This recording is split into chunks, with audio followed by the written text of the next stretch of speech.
Do not confuse this with treatment or mental health advice or direction. Nothing on this podcast is made to supplement or supersede the relationship and direction of your mental health caretakers. Although David Kozlowski is a licensed marriage and family therapist, he is not functioning as a certified mental health professional in this environment, but same applies to any professionals who may appear on the Light the Fight podcast.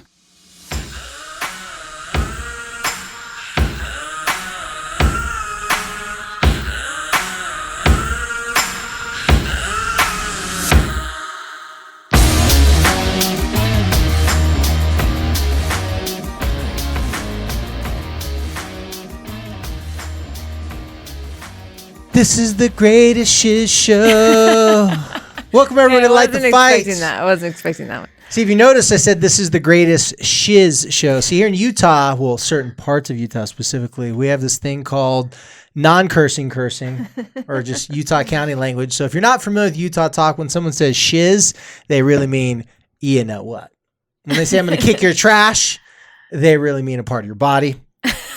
When they say oh my heck, well, you guys probably HE double hockey sticks. HE double hockey sticks. So for those of you people out there that don't want to curse, but quasi-curse, you know what we meant. And this is the greatest shiz show because you didn't hear us for the past hour before the show started. See, we're going to have to do some bonus clips or takes and record the first, but the first part would be incriminating to you. I don't know if I would be uncomfortable. I would not be comfortable with that. Record it. Listen closely. We're going to put it on. No, they don't want to know. The fight dot what's some other instead of .coms like expose yeah or what's biz. .biz light the fight .biz we'll do it that way. No, ref yeah. Well, thanks guys for coming and visiting us. It's Heidi and myself just here kicking it on the microphone, here to talk to you about just relationship stuff. As always, that's what we do. I gotta tell you guys a great win for me. Quick win. I was at the And shout out, I'm hoping he's listening, but I was at the rugby pitch this week. Colton, my oldest son, was playing rugby in a men's league. And it's great because it's kids from BYU, which is Brigham Young University, and Utah Valley University, and they call it Young Valley. So it's kind of adorable. But anyway, they're playing, and this player, I believe, plays for, I don't know. Anyway, one of Colton's comrades, he wasn't actually playing, but he came up and he sat down and started chatting with me. We were just talking, and he was actually speaking Chinese to my husband. And he gets up to leave, and he goes, "By the way, I really enjoy your podcast." And he's like a young kid. And I was like, so I did the worst possible thing. Why would you listen? I asked a question. You're good at shaming people. I didn't even. All the things that don't come intuitive, that one does for you. What the hell's wrong with you? Why are you listening? And I know you had good intentions. And it was like really a pure question. Like, why would you, a young rugby playing, would possibly want you, get you to listen? Anyway, so what did he say? Well, first of all, he says, "Well, my mom told me to listen." So shout out to his mom, right? Totally. But what was cool is he was able to give me certain points in certain podcasts. I'm not going to out him right now.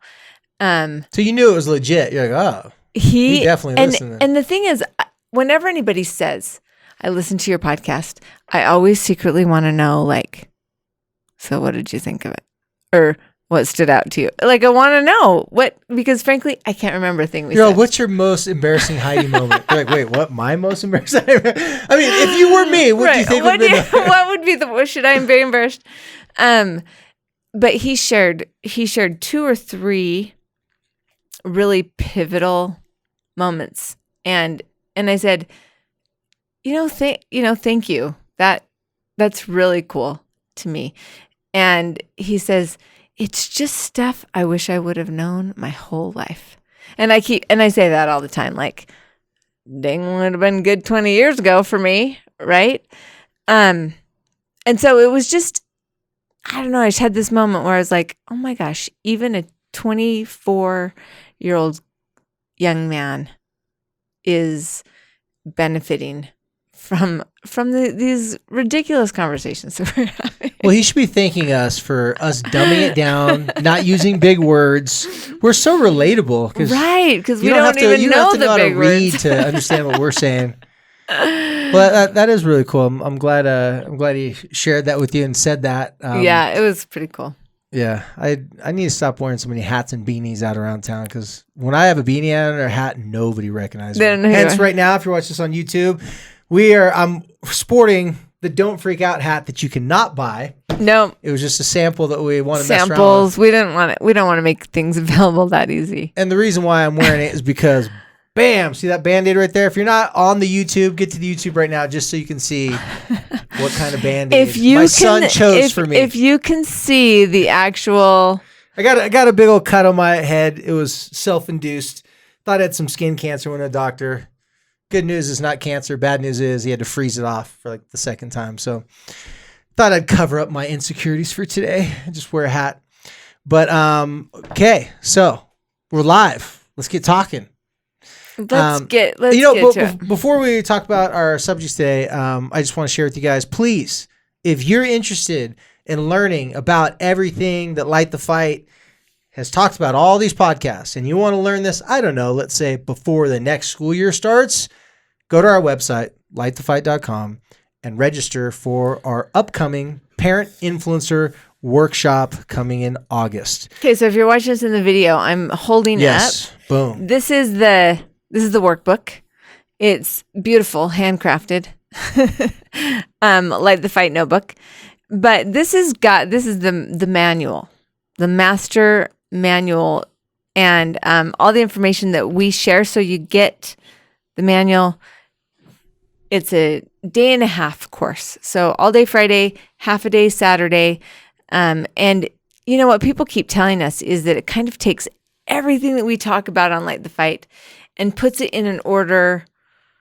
And you know, so if any of you are listening to this and you're kind of like, gosh, I wish that it could get packaged up somehow, because we kind of come at you in these segments and I don't know what order you listen to it in or whatever. This is a great way. We'd love to see you there.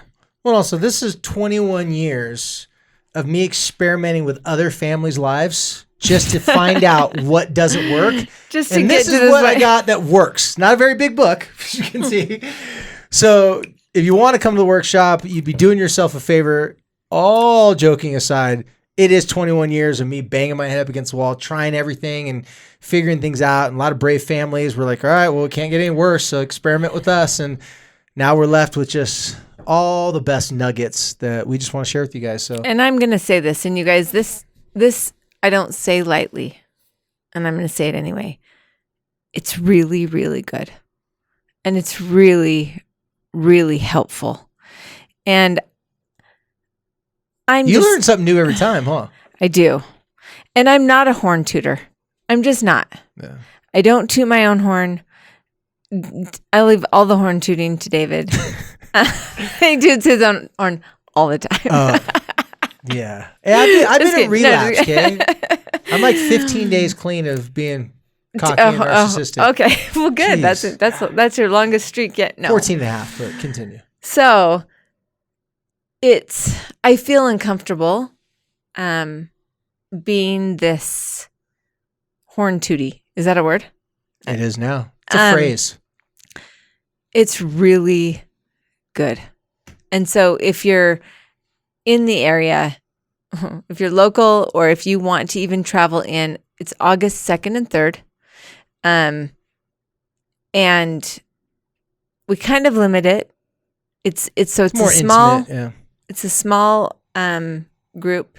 You really kind of get to know, you really connect with the people who are there learning with you.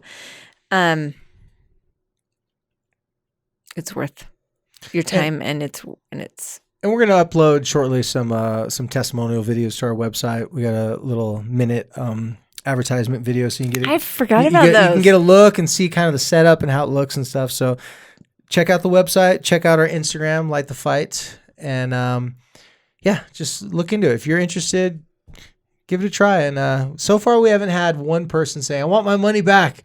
You guys are charlatans. You're fake." Have had a lot of tears afterwards. Have had a lot of deep conversation with people. So Have had a lot of follow-up emails, even like 6, 7, 8, 9 months later of, yeah. I mean, you guys, your relationships and your families are not jet skis. They don't turn on a dime. They don't flick around. So it takes a little time, but this is something that will really make a change. So consider it. Yeah. And I got a little announcement. I'm not gonna toot my own horn now. Let's let you. Oh, now I'm about to say that. Okay, never mind. I was gonna say something that I was happy about. But Okay, I'll do it. Okay, I'll do it. Okay, I'll do it. No, cocky. I am so stoked about this I'm not for sure. you. No, you have to. You made me feel insecure. I didn't even know that's possible. I love having a podcast where mostly parents and women talk because I can share, like, she hurt my feelings. She's like, it's okay, Dave. You're safe here. Even though no one's ever thought that. Because usually I grew up around a bunch of savages. And no one cared about my feelings. So I'm glad that people are caring about my feelings. You guys, this is really exciting. And I'm excited that we can tell because I thought that it was a secret. Well, it was up until yesterday. So basically what it was is if you guys are familiar with TED Talks, Utah, the biggest TED Talk here, it's a TEDx. So it's not the big TED for those of you guys don't know the difference. TEDx is a locally organized it's a locally organized version of the big company called TED. And it's quite a production to go through. Oh yeah, holy cow. It's a big production. Everybody's very serious about this and they just do a great job. So I'm excited because I get to talk about parent and teen relationships, parent-kid relationships in my talk. And it's a perfect transition because it's what I wanted to talk about today. But I chose to talk about parent and teen partnership relationships. And I went through the process. They chose me. So I'm one of the 12 or 14. I can't remember exactly how many are there. So it's fun. I'm looking forward to it. It's going to be in September. Okay, so you found out a couple weeks ago that you were accepted or something. Yeah. And so now you can announce it. Yeah, as of yesterday, I can announce it. And then it's actually happening. You're delivering your talk in September? Yeah, I believe it's September 21st at Kingsbury Hall at the University of Utah. I know the tickets go out they go pretty fast. So if you would like to go, if you're a fan of TED Talks and you want to give it a shot and you're local, how long does your talk have to be? If you actually want to hear me talk, I don't know what's wrong with you, but I'd be very honored to have you come down. You just have to go to the TEDxsaltLakeCity.com. It's their own. And so will they stream it live or is it like? No. So what they're doing is they're recording that night, and I don't know how many weeks later, but they do their edits and all the final stuff, and then they do a big presentation. I think there's another big party when they launch it on the internet. So if you're not familiar with TED Talks, it's thoughts worth sharing is kind of their big thing. So I love it. I love it. Yeah, I've been listening to TED Talks for years, and here's the thing that you got to take all of your information and you got to shove it down into an itty bitty living space, right? Oh, they told me I had 8 minutes. 8 minutes. Is that really what it is? Yeah, well, it says you have 8 to 12 or 13, but they looked at me and they said, we're just giving you 8 minutes. So I don't know if that's a good thing or a bad thing. I was like, okay. They're probably thinking I might talk way too long. So if they say 8, I'll probably take 12. So like no smart. Extra words, like you. No, you have to memorize the whole entire thing. Really. So me, I'll talk for 2 hours and we'll talk a bunch of people. We have a little outline, but there's no memorization going on. So I'm looking forward to doing this. I've never done a talk where I had to memorize it, but 8 minutes, it's going to be, I think it's going to be pretty easy for me to memorize 8 minutes. It's going to be building the talk. I think it's going to be the hardest part. So I'm looking forward to it though. I'm looking forward to it. You know what? Congratulations. It's a big deal. It's a big deal, Dave. Well, thank you. So us here at Like the Fight, we're super proud. Well, the good news about it is once they post it, a lot of people can watch it. The bad news about it, if nobody watches it, wasn't that good. Right. So you guys, we all have to go and we have to just keep viewing it over and over. Whether you watch it or not, nobody cares. Have you not heard anything like the fight about being honest? I'd rather it suck and nobody watch it than instead of people watching and make me believe it. It's not going to suck. It's going to be fantastic. We're excited. Well, we're going to talk a little bit about what to talk about is today. So if you've come to our workshops, we're all about this thing called the parent-teen partnership. And if you've listened to the podcast, we've actually done a podcast on the parent-teen partnership. And so today what I just wanted to have a discussion with Heidi is we've been talking a lot about... You'll notice that I have my notebook out today because I was like, okay, I have this, I got to write it down. So if we're just going to take a second, you guys go ahead, get your notebook, Get a pen. What I like to recommend is a pen with a nice fine tip. I happen to really like the Pilot G2 0.38. I get asked this question a lot. What is my favorite pen? Right here. Pilot G2. We need an affiliate link or something. 0.38. I'm sure there'd be a sponsor. It is really hard to find the 0.38. You got to go to the Office Supply or Amazon. They don't just have it at the grocery store. Okay, we're definitely calling them about a sponsor. Okay. Because that was way too good of an ad for free. Anyway, so if you're ready now, we may proceed. Well, I just want to talk about partnerships in general with you, Heidi. What I'm going to be talking about, like I said in my TED Talk, is around parent-teen partnerships. And I won't get in too much about that specifically, but to summarize it, I think it's pretty safe to say that traditional parenting styles kind of went back and forth between two different styles. We've mentioned in the podcast before, but it bears repeating: shaming and coddling. Shaming, just making someone feel bad about what they did and hoping to motivate them. So if you're writing notes, you're just going to write this, draw a line. One end of the spectrum is shaming. This is how I have to do it because I have to see it in a diagram. Well, it's repeated information, but it's no, it's good. So yeah, shaming and coddling over on the other end. Other end. And you can probably look at your parents and see what kind of side they fell in. A lot of it. And frankly, excuse you, pardon you, bless you. You need some more. Yeah. If you are a parent of multiple children, or you're in a family where there's multiple children, you might notice that some relationships are more shaming and some are coddling, and that they change. So it's actually not set in stone. It can depend on the circumstance, right? And so it can kind of flip-flop. And so the reason why I draw that spectrum line also is because it can kind of move. Yep. And so those are two ends of the spectrum, the shaming and coddling. Good cop, bad cop. Good cop, bad cop. That's kind of how I describe to people. That's like the old school where you could pretty much tell traditionally, in a lot of families, the dad would be the shamer. And so the mom would come in totally opposite end. She'd comfort, she'd coddle, she'd protect the kids. She won't tell the dad a lot of truths about what the kids were going through because the dad couldn't handle the truth. Now, it's not always the dad, but this is just the scenario I'm choosing. And so you would see this, they're either the coddler or they're the shamer pretty consistently in each family. Some families had two shamers, but some had one shamer, one coddler. But nowadays, and this is a little bit different. Now, again, this is my perspective. This is what I see in kind of the trends in the families that I'm working with.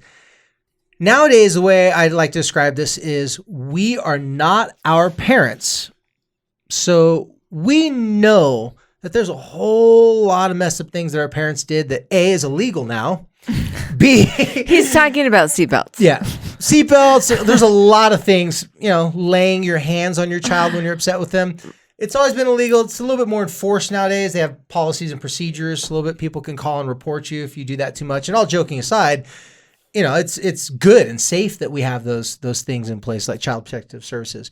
But what I'm seeing happening more often now is since we are not our parents, we don't want to be the hard, in-your-face. We want to find a different way. We want to use our brains. We want to read books and listen to podcasts. We want to be the parent who's in the know. But we were raised by our parents. So it's when things don't work out, because let's face it, we're all in the stage of parenting together. This is a whole new world. This is first generation of parents raising kids that were raised with the internet. This is a new thing. So parents don't have 20 years of research to reflect back on. We're just still learning this. So what I see happens now is that parents will try very hard to not make their kids feel bad. They know what they should do. They know how they should respond. And logically, they work in businesses. They have good customer service. They can't just freak out and snap on people in their normal day jobs and in life. So they have this accessibility where they talk to so many other humans. They know that that's not a good way to yell at people. But what happens is, since they were raised by their parents, all too often, parent tries to use what the books told them, what the podcasts tell them. Things don't go the way that they wanted them to go. and they feel taken advantage of. They feel manipulated. They feel used. And then the influence of their parents raising them comes right back to the surface. And you know who you are. I'm talking to you. I'm looking at you. If there was a mirror, I'd be looking at me. We turn into our parents for a moment, and that is not a moment that we want to brag about. We freak out. Yeah, we freak out, right? We freak out. We lose control. We do all the things the book's told us not to do, but then we say, screw it, I don't care. I've had a long day and I'm justified. This is unacceptable. Too many wet towels. Nobody ate my dinner that I cooked that I didn't even want to eat, but I made it for them out of love. Nobody's accepting my love. So what I see happen now is that the same parent oscillates and goes back and forth between shamer and coddler. Because after you get done being angry and pissed off at your kids, I'm not saying if you're shaming your kids, you're a horrible person. It's just natural, right? It can happen. You turn into your parents. Oh, it's natural. All right. You feel, but here's the thing is, afterwards, when the emotions are calmed down and all the dust settles, all the things you read and listened to on the Light the Fight podcast comes back. And then you feel horrible. Yeah. You start thinking, what did I do? And after you go back and forth with multiple conversations, replaying it over and over again, if you're a good American mom, at the end of the day, you blame yourself. That's exactly right. Even though it's everyone else's fault, you find a way somehow to blame yourself, moms. Because you can only control yourself. Dads are a little bit better at not blaming themselves for everything, but the really good dads blame themselves. Point is, you blame yourselves, mom. You feel horrible. You're left alone. You start looking at baby pictures. Oh, gosh. Scrapbooks. That's a scrapbook reference, okay? You start seeing the little 1-year-old outfit, the onesie that they had. And, the Halloween costumes. That's the one that gets me really. The sneakers that still smell like their stinky feet, but for some reason it's nostalgic now. Before it was annoying, but now it's nostalgic because they're older. So you have all these things, and then you start thinking, what can I do for them to make their life better? And all the things that you've done recently to upset them, now you want to make up for it. So you turn into a coddler. They'll take it. They like it. But you have ulterior motives. You're hoping that if you coddle them, it will get them back on your side. They're going to forget. They're going to forget. That you freaked out. It's going to pacify everything. It's going to get better. But then... Do you guys ever feel like he's just talking straight to you? But then... Ever? They don't appreciate what you've done for them. They go back to their old ways. They're not cute and cuddly anymore. You stop looking at their baby pictures and you get pissed off again. This is a cycle. And so I see the old school parenting. You get the grumpy old dad, you get the mom trying to be, the peacekeeper. You see them going back and forth. But now inside the family, I see a husband and wife both shaming, coddling, going back and forth. And then they take turns. If they think the other person's too coddling, then they start to shame. They think the other person's too shaming, then they start to coddle. We haven't actually talked about this shaming, coddling cycle. No, that's what I'm talking about it right now. Trust me, there's tons of different layers to this. We haven't talked about this in any of our... But you're so right. I'm sort of like feeling... But this is a new thing. I'm feeling shamed right now. I'm not saying parents didn't do this in the past, but parents didn't have many eyeballs on them being good parents. Because if you post online a picture of you and your child smiling and happy, well, now you got to live the life to back it up. And that's maybe not all of you are big social media people, but for those people who like to share their thoughts and feelings on social media, you post that picture 2 hours later, you're not smiling and happy with them. It's like, gosh, how do I get back to that place? So the shaming, coddling, just to get you caught up to speed, it's very traditional in families. Nowadays, it's being a little bit different, like it's going back and forth within the same parent. And so... Or it's just maybe accelerated. Yeah, accelerated, right? The parents are taking turns now being shamers and coddlers. So what I've come up with throughout the years is a different option. It's partnering. Old school psychology used to say authoritarian parenting is bad. That's kind of like the drill sergeant parent. Then the enmeshed parent, that's bad. That's the parent who drinks and smokes with their kids, who's like their kid's actual peer. What did you call that? Enmeshed.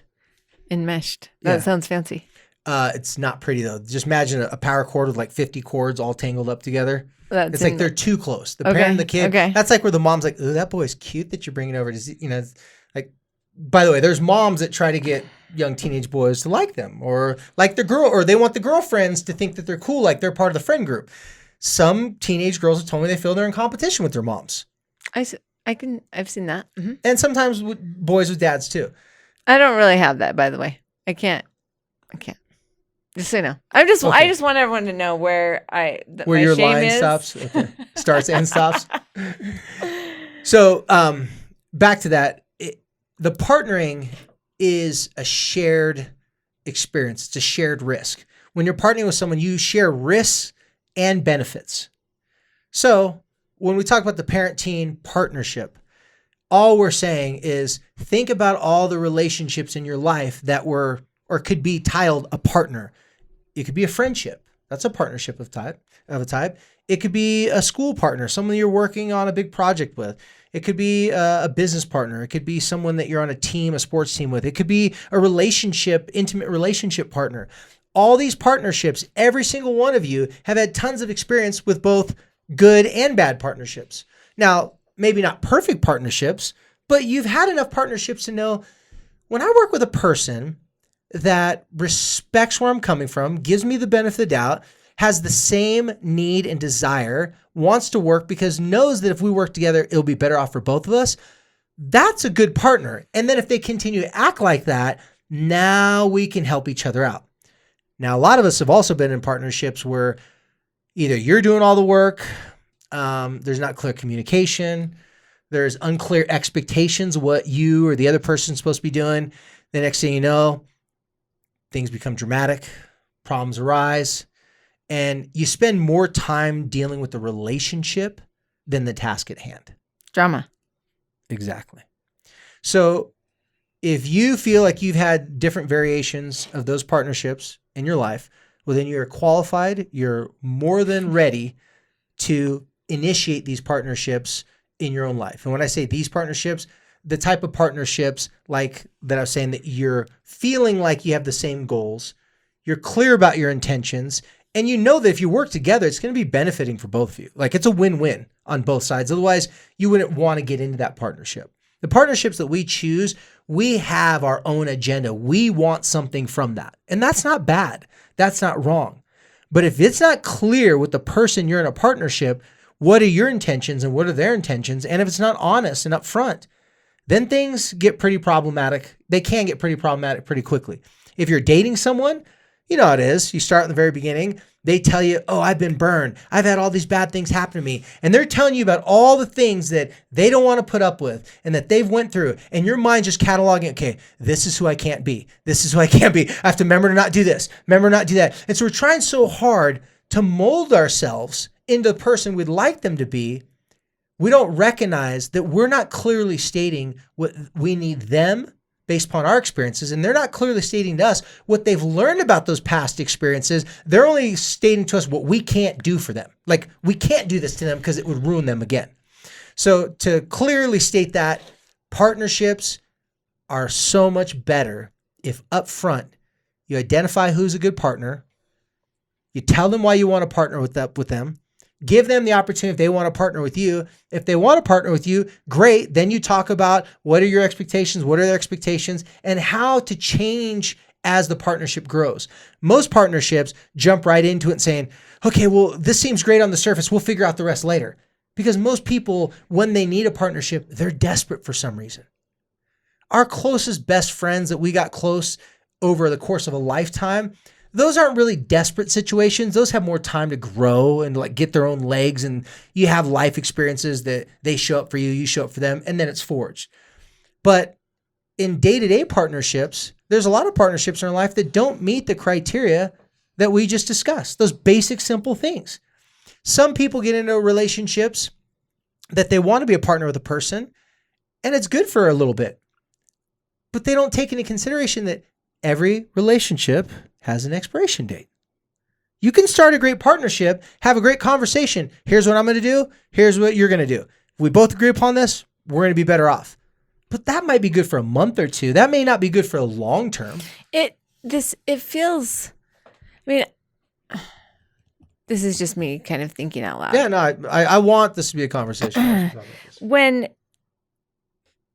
you're entering into some type of a partnership that maybe structure is obvious or expected, meaning, you're going to work for somebody or you're going to work together and you're going to define roles or whatever that is. I can see a natural place for this conversation to start. Yep, absolutely.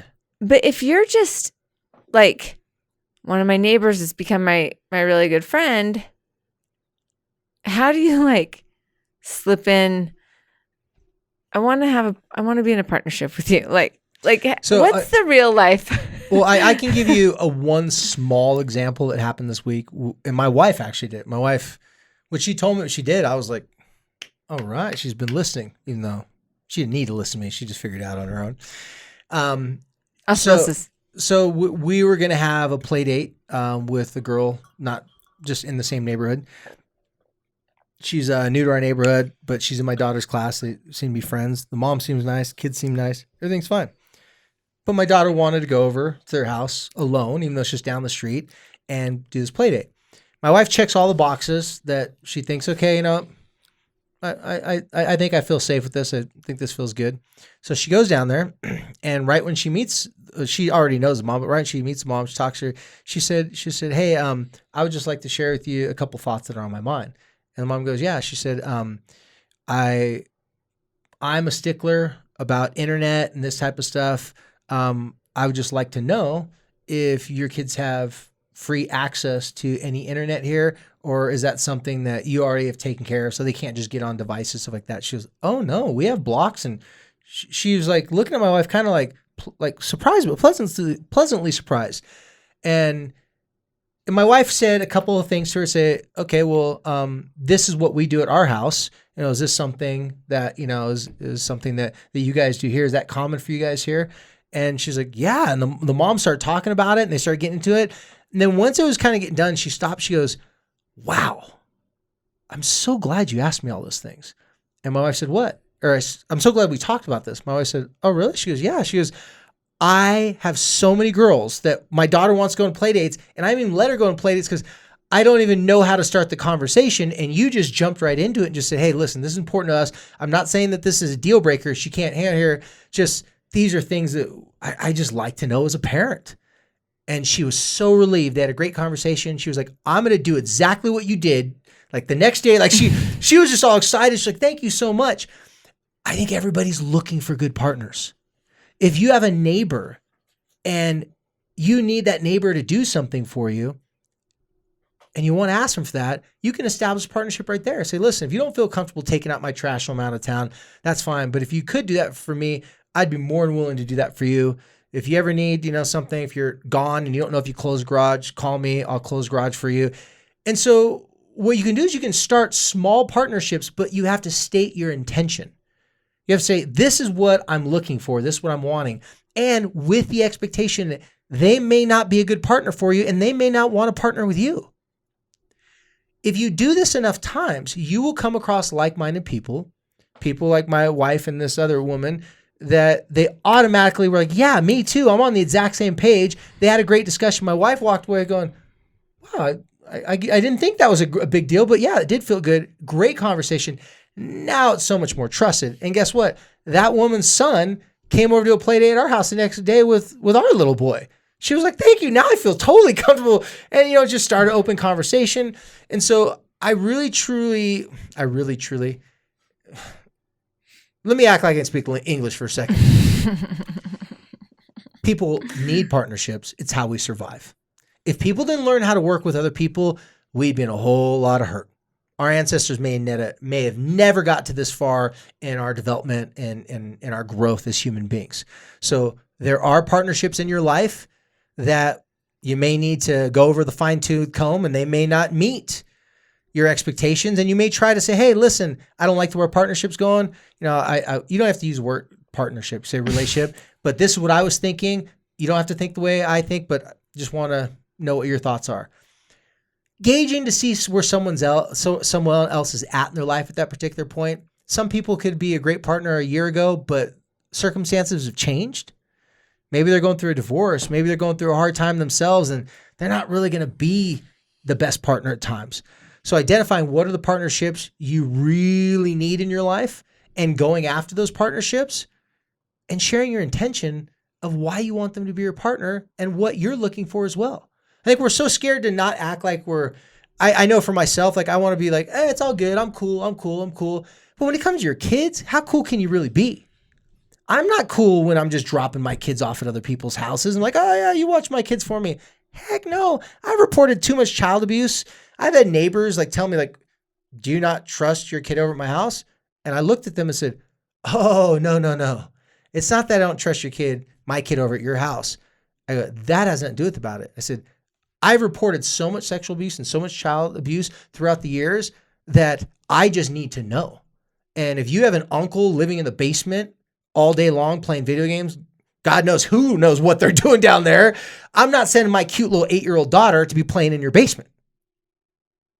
The parent looked at me and said, oh, well, he's just here for a couple months. I'm like, well, I'll see you in a couple months. I mean, it wasn't that harsh, but I was like, dude, no disrespect. I'm like, you're telling me to trust you. I'm saying it has nothing to do with you. It has to do with my experience. And I said in a polite way, and now it's great. Like uncle moved out. Like I trust the parents. It's just one of those awkward, weird situations coming out in his pajamas. I'm like, I don't know if a 4-year-old dude wearing his pajamas is going to be a good idea for my 8-year-old to be hanging out with. That's not cool. It's not going to happen. So that's one example of how we can see partners. But man, isn't it better to have more allies than enemies? Oh, for sure. And if we're only trying to show our side of ourselves that we think someone else will accept, yeah, we may not always be the most popular person, but there's not going to be miscommunication later on when I tell someone, hey, listen, I don't feel comfortable with my kid being there. And if they say, well, listen, this is my house, I say, listen, I'm just saying, I just don't feel comfortable for these specific reasons. It can hurt and sting a little bit, but I can tell them this isn't personal. This is just me. Maybe it's my issue. If they get mad at me and they don't want fine, why don't my kids hang with your kids either? I get it. I get it. And I know I'll never have to report child abuse to your house because my kid ain't going to be there. Sometimes there's not partnerships that are going to be working out. So I want to know what you have to think, because I know there's lots of relationships and lots of partnerships that this could be related to. But what do you think about what I'm saying, Heidi? Well, I'm kind of doing like a little inventory in my mind because one of the things that I have found in my whole life is that, and we talk about this a lot, relationships are so valuable. And when some would even say they are the most important thing in life. You would say that. I would say No, so it's true.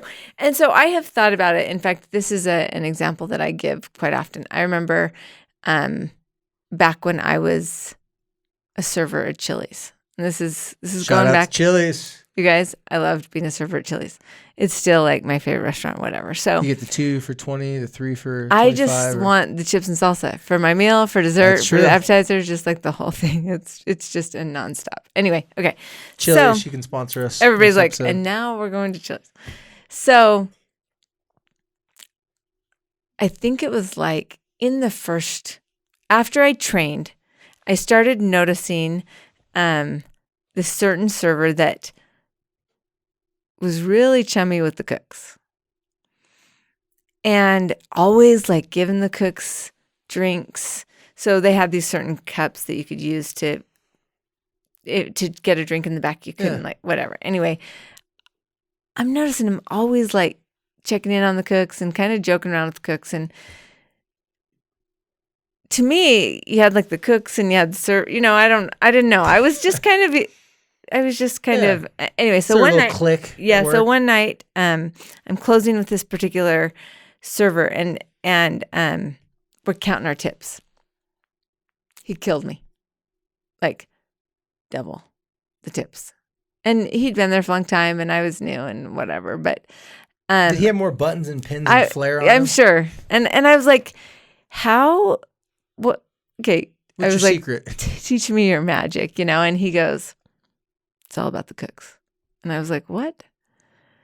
And he goes, you take care of those cooks, they take care of you. They get your food out faster. They get your food right. If there's something messed up, they'll switch it really quick. And people really appreciate fast service. And so usually you'll get better tips when the food comes out fast and, you're attentive, it's hot, it's not messed up, whatever, that's where your tips are, right? And so I started to really like pay attention. So I'm like really working my friendships with like the bar, because they were handling the drinks and really kind of taking on this, and it worked, right? And it wasn't disingenuous. I wasn't using the cooks. Like I was really like, okay. And so then you tip the cooks out at the end of the night, and that kind of obviously strengthens your relationship when you share tips. Yeah. And so then it becomes a partnership in a way, right? And so I scratch your back, you scratch my back, and we're actually having more fun too, because we're goofing off, and now we're friends, and we're going to, Village Inn after or whatever, much, right? And so I was thinking about this, like even in terms of my kids, they always figured out how to be friends with the ladies at the front office at school, right? Because when the ladies at the front office at the school like you, life is better at school, And so like these are relationships. And the lady at the front office at the school would much rather have kids that are like, hey, what's up? How are you? You're looking really good, Mrs. So-and-so or whatever. And wants to like have somebody like them and be friendly to them rather than just always that cold teenager experience or whatever. And so I like to think of this as resources almost. These partnerships are your resources. Heck yeah. And for me, like they're your lifeline. I have a really good friend, and I'm going to give another shout out. Sorry, here we go again, to Persnickety Prints. And this is a really good friend of mine that owns a photography place. And on Memorial Day, I needed some photos because I was filming a video. And I had to call her at 7 a.m. on Memorial Day and say, I need these photos. Can I come pick them up? And she drove to her shop, and I met her there. And she gave me, because we have a partnership that is, I use the photos. I talk about where I got them printed. I love the quality. I think they do amazing work. And she helps me by giving me amazing quality photos, right? And it's an awesome partnership that, you know what? It doesn't matter what time of day, I would show up for her. Absolutely. And that is what's making her business and our friendship successful. And, interestingly enough, at a really hard time in my life, she unexpectedly showed up and understood. And if we hadn't have had a partnership that was really healthy, a business partnership almost that was really healthy, there might not have been this space to really be a support to me emotionally as well. I've even had the chance to return the favor, And so I never showed up and said, this is what I want from you. But I do remember when I met her the first day and I was like, how can I help you? I need to teach people how to print their photos. How can I get your word out? And I want to drive as many of my people to you because you do such good work. And we started just helping each other because we had the same goal. So one of the things that you mentioned here was, do you have the same goals? And so for me, when I was at Chili's, the goals were better tips, right? That was the goal. Also to get your food out fast, so you turned your table, so you got more people, right? The cooks had the same goal. They wanted friends. They wanted extra drinks. They wanted to get tipped out. They wanted to have a social experience as well at work. Yeah.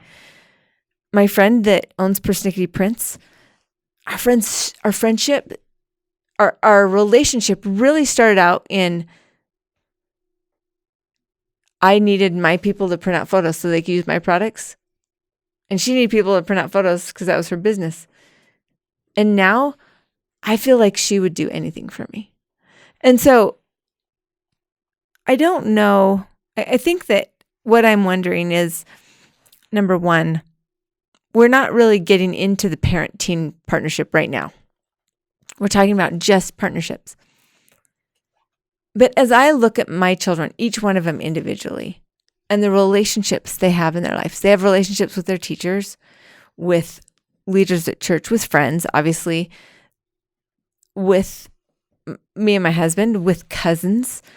And I can see, like, and I'm talking just off the cuff here as we're having this conversation, that I could probably do a little bit more coaching,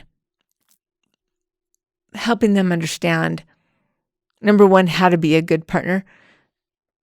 So I'm switching the word friend as partner. A friend cares, right? And a friend loves you no matter how much. A friend's somebody that you have fun with. But a partner, someone you can count on. And some friendships are a type of a partnership. But most friendships are friendships. But you don't depend on that person to do something for your survival, per se. But if you're not willing to tell a friend when they've maybe hurt you or crossed a line, it can't be a partnership. And good point, because I was just going to add to that, the best friendships are partnerships. And some of the best partnerships turn into friendships.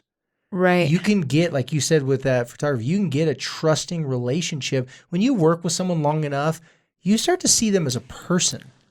And you start to see what their capabilities and if they have partnership characteristics that you might want to take over in your personal life. So the word that comes to my mind is value. Absolutely. Right. And so if you feel, number one, valued, and if what that person is offering you, there's a value to, then you're going to want to protect that. Right? If you don't feel valued, and if what is happening, drama, not, continuous disagreements, or I think that even partnerships have drama. Like, It's part of it, but it's whether or not you can work through it, and that you can, the value outweighs the mess, because there's always going to be mess, right? I mean, maybe not always, but there can be. And the reason why it's so natural and so easy for us as people to value really good partnerships in our life is because those partnerships help us sustain our life. And when we don't have a partnership in our life, that burns inside of our brain. Do not forget what it's like when you had a agreement, a partnership with someone, that person didn't show up, they didn't do their end of the bargain. That made your life so much more difficult that your brain says, we got to make sure we only get involved with partnerships that are going to have value and be mutually benefiting. It's easy to get caught up in the middle, though, because if you get burned too many times, it's also easy for a person to think that they can't trust people, they have to do it alone, and then you lack the opportunity to work with other people. I'm only as good as a counselor as people's problems are that they come and bring to me. So if someone came to me and said, hey, I want to pay you just to talk to you about my day, I'd be like, okay. And they'd talk about my day, and they'd talk about their day, and they'd be done. I wouldn't be that good of a counselor because I wouldn't be required to add anything. You don't really add any value. I don't really need any value. I'm just the guy that they pay to be their friend, basically. Fortunately, I don't have that going on. Fortunately, when people come to me and say, I have a real problem. Big problems. These people are bringing you massive problems. Any of my clients listen to this right now, I go, oh, yeah, my bad. He does not have a shortage. I don't get the easy ones. Let's put it that way. But what I do get is people saying, listen, here's my situation. Here's the challenge I have. In all your years of experience, have you seen something like this? Can you help me make sense of this? And if I have, I say, great, let's do it. And I start doing that. And then through that process, they're like, you know what? I didn't realize there's some other stuff I forgot about. I didn't realize that I could be doing these other things. So now my partnership with them is to help them how to see partnerships better and how to see partnerships differently. That's why the whole entire parent-teen partnership comes from the most basic, common parent-child relationship fact. You are their parents from 0 to 18. But if they live a long life, the partnership is the majority of your relationship your whole entire life. In fact, I think it'd be argued like they don't even need you 0 to 18. It's like 0 to 14, and like there's just this space. I mean, they need you. I think that he doesn't have any 14 to 18-year-olds because they need you. Are helpless. They need you. Helpless humans. Yeah, they need you, but not as much as they pretend to need you sometimes, right? Okay, maybe. So with the partnership is that when you know for a fact that you could not do something or your life would be much more difficult if you didn't have that person doing their thing over there, well then yeah. Then you start to go, okay, so I better come at this person a certain way. I better treat this relationship with respect.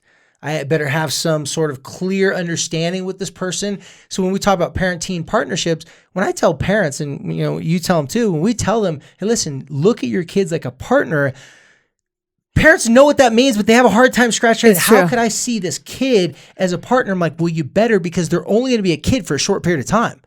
If you don't start seeing them a partner until they're already thinking that they're well deserving of your respect and you're a little late to the party in respecting them, they're not going to want to be your partner. People don't want to work with other people that don't make them feel like they have value. I think that it bears. So one of the thoughts that I have is that, like, if you think about like a kind of a big upside down triangle, and let's say that at the very bottom of the upside down triangle is this parent-teen partnership or this parent-child partnership. And as it goes up, you get like maybe your very best friends, other family relationships. And there's not very many of those, but so like if you're just on, for the people who are watching, they're benefiting from my hand motions here, but so there's not very many. That's still kind of a limited number of relationships. And as it goes up, you get teachers and coaches and maybe there's a few more of those. And as it goes up, you get friends, and then maybe it goes up and there's this really wide place where you might have like the lady at the school, the bank the teller, police officer. Yeah. Like all these different people that they're actually contributing to your life, even though. And you may specifically wait in line to see that person because you do have a relationship with them. They treat you well. They give you free lollipops. I go to the sushi chef that gives me some free rolls. Yeah. I mean, you start to know like the guy at the. I tip them better.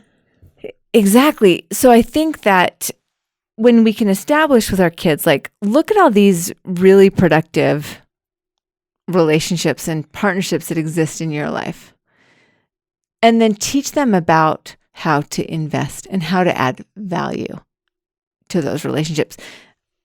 Obviously, when I'm saying this, I have to do it first. So that can be the caveat, right? Well, like always, Heidi, you always try to jump to my... Oh, the punchline? Did I hit the punchline? The punchline, jump to the... So I was going to leave you guys with something, just something kind of fun to do, something that you don't have to really put a lot of work into, but you're going to actually start the partnership conversation with your kids at a very young age. That's how it works. Or if they're not very young, you can start it today. Or you can start today, but you can start it at a very young age. Let's go back to the restaurant, Sal, right? So what I do is I tell explain to my oldest daughter, here's what you do. You explain, I have a 9-year-old daughter. So I've explained to her, but I'm telling you like I haven't done yet.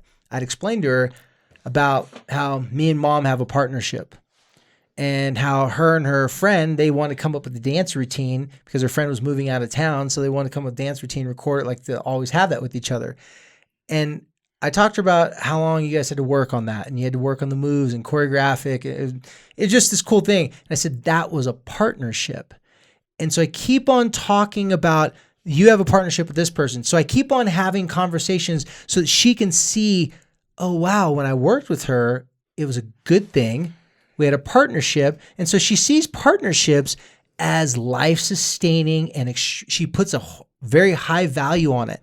So we do jujitsu. I tell her it's important to work with your partner. You don't want your partner to be hurt, because if they get hurt, then they can't practice with you. So then I start asking her, I'll say, like, if we go to a restaurant, I'll say, hey, Solana, who do you think is working together? It's like, where do you think the partnerships are at? She'll be like, look around. She's like, that person in the back is making the food. They give that person delivers us the food. And I said, what other partnership? And she's like sitting there. I'm like, and I tell her, me with the person that delivers the food. She goes, what do you mean? So I give them money if they give me the food right and on time. And if they don't give them the food right and on time, I'm a little bit nicer than your mom, so I'm still going to give them a little bit of money.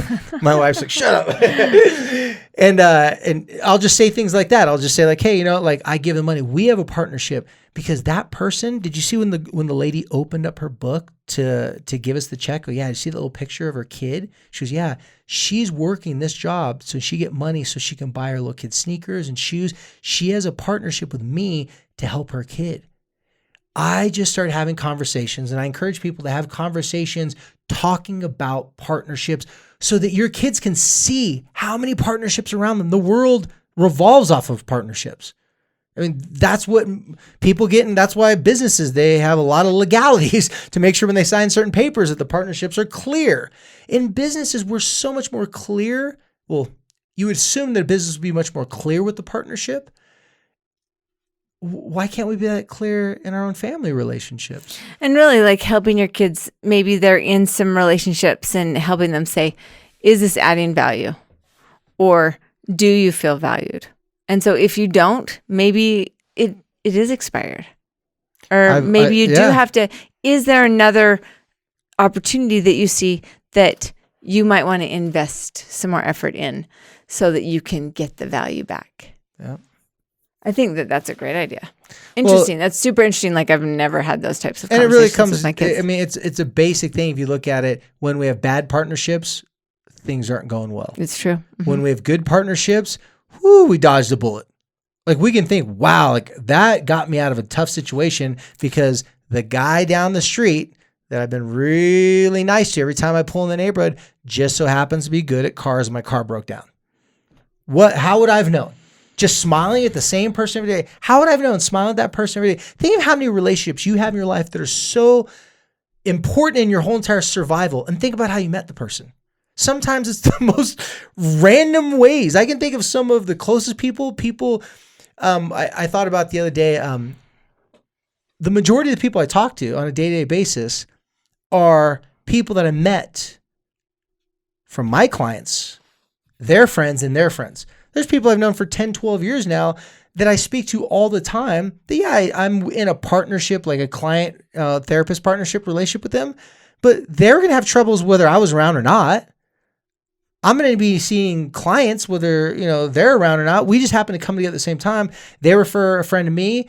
Then I'm like, wow, and I appreciate it. And then the next thing I know, it's like, wow, you know what? You're looking for a job? Huh? You're good in that industry? Just so happens one of my friends owns one of those. I've gotten so many of my clients jobs. Mm-hmm. Then the people that I say, hey, listen, I would suggest this person. Every now and then they go, how do you know them? Well, ask my client. Is it okay if I share with how I know you? If they say, yeah, I'll tell them that. They say, great, I trust you. They don't look at it as a person that, oh, they must have problems if they're coming to see you. Like if you're vouching for them, they must be solid. Mm-hmm. That means they're in a different trajectory in their life. They're going in a different direction. So we can start to see how much really good partnership, air quote, relationships, being sarcastic right now. Well, if we can see how much partnership relationships play out in our day-to-day survival and happiness, we can start looking at a lot of our relationships like, you know what? This is a potential good relationship, but we haven't established a real partnership. We're just acting like we're partners. We haven't really established it and clearly stated what we're expecting. And so by simply saying, hey, well. And by the way, you can't state it in the middle of a partnership fight. It's always best if there's not a confrontation before you start telling the other person what you want them to do, because then it sounds like a demand. Yeah, for sure. Well, and I think the thing that I love about this the most is just helping people see it, helping your kids, and then you looking at it and realizing that that's the whole point, is to add value and then to receive that value, because that's just setting you up for really what you want to have happen in your relationship with your kids. If you parents out there listening to this, and if you're skeptical that you can do this with your kids, a couple things I want you to simply remember. One, you can be partners with your kids. And even though if you're looking at this in the sense of it's not an equal partnership, That's You're right. important. That's important. It's important to notice that this is not a financially equal partnership, because the day that they came into this partnership, you've been fronting them. You've been paying for everything from diapers to baby food to everything that they've needed. However, this is a type of partnership that's a legacy partnership. This is the type of partnership that this partnership can give them a future. And so when it's their time to reign, meaning when they're in the middle of their life, they got their own families, they've got their own business, whatever, they will never turn their back on you, their parent, because the partnership is already established. The details of how you use your life, your choice of your life, what you do in your life, those are just basically the differences of how you choose to use your part of the partnership. If a parents and teenagers and parents and kids can develop this partnership from 18 to the rest of their life, that's what you are anyways. There's no requirement you have to be good partners or effective partners. You're in this partnership together in life, whether you want to be in it or not. So treat it like a real partnership. Tell your kids that the information that they have in their life, that they're learning, you want them to bring it to you.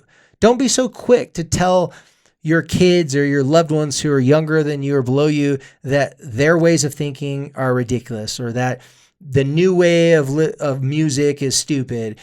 Be really careful not to throw aside all the information that they're bringing to you, because that information may not be relevant to you, but you're not necessarily going to be living your whole entire life in power and control. You may want your partner to feel like they have some say in things, so that way when it comes down to whether they want you to send you to a nice retirement home or, just the ghetto one down the street, they may put together the money to send you a nice one. I know the one I want to go to. It's called Carlsbad by the Sea. It's on the water in Carlsbad. You better just start it's got like a 30-year waiting list, which is quite ironic because, everybody says like nobody dies in that place. They got saunas and they got like jacuzzis in your rooms. You got a dance hall there, and it's next to all my favorite restaurants. So anyways, back to the partnership. Point is, you want to have a good partnership with your kids because that partnership is long lasting. That just doesn't end. But it's probably not intuitive. A lot of our family relationships are just expected. And so this really kind of puts some intention into the relationship rather than just being maybe whatever it will be. And I think that that's a big number one point. It can be just expected. There can be just enablers and demands and what you should do or what you feel obligated to do. But I think when our relationship with our kids switches from an obligation to an intention, some big changes can be made. And I can do a lot of work here. Yes. A lot of work. No, what Heidi just said, I couldn't agree with more. You're in a position where you have so much more influence over your kids, your friends, your family members, your loved ones, the grocery store clerk. You have no idea smiling at them and being happy to see them, how that lifts up their day. As a private counselor, people tell me basically every time I see them, when I ask them what are their highs and their lows of the week, the highs are always if people notice them and talk to them and, they had good conversations with people, and the lows are always the opposite of that. Well, you just said something that I think that I don't know what number it is, but we've talked about the smile experiment before. Did we name the episode the smile experiment? I don't know. I can't remember. Dang it. Siri, open up my Light the Fight podcast app. So you can find it if you look back. I should know it. I shouldn't have brought it up. But anyway, the smile experiment is such a huge part of establishing relationships and letting them know you're open for partnerships. Creating available. those connections. So anyway, that was a side note, but such a big one. Well, as always here at Light the Fight, we appreciate each and every one of you for being a fan, listening. Now you can watch on YouTube. Be patient with us. We're getting the whole YouTube thing figured out. We're not quite up to date on the posting, the time it comes out on iTunes. We're having all the best technical geniuses that work for free on it. Hey, so we are learning. We're getting there. But thanks as always for listening. Heidi, I want you to tell them who we can thank as our community sponsor. Yes. Making this all as happen. always, we're so thankful and we're honored to work with the folks at 1-800-CONTACTS. So if you do need contacts, and actually you can also get glasses there. You can do your own eye exam on just their apps now. sign It's it. pretty cool. You can do Really? your own eye exam. Yep. Oh, I didn't know that. Go check it out. I will. Yep. Anyway, we love those folks at 1-800, and we're just thankful for what they do for the community, for the people who work for them, and for us. So thanks to 1-800-CONTACTS. And like David said, thanks to you. Thank you for listening. Thank you for sharing the information with the people that you talk to in your connections, in your conversations, and in your partnerships. Yeah, partnership's good. Not partner with people, not so good. That's right. More talking. Being a lone wolf doesn't work out so well That's right. sometimes. That's right. So thanks for tuning in and listening. And always thank you for helping us to light the fight.